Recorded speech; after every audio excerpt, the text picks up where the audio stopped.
let's see how to view Canva Pro receipts and why two people do it. For your information, they wanted to keep track in their expenses, whether it is monthly or yearly Canva Pro payments for budgeting purposes. Also, using receipts as proof of business expenses for tax deductions.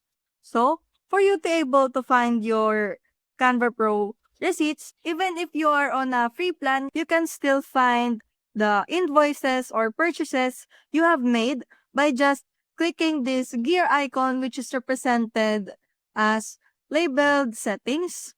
And then after that, you just have to scroll down and then just click the orders and invoices under the payments and plans.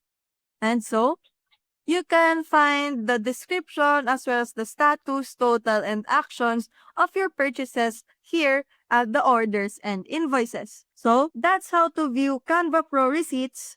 See you soon!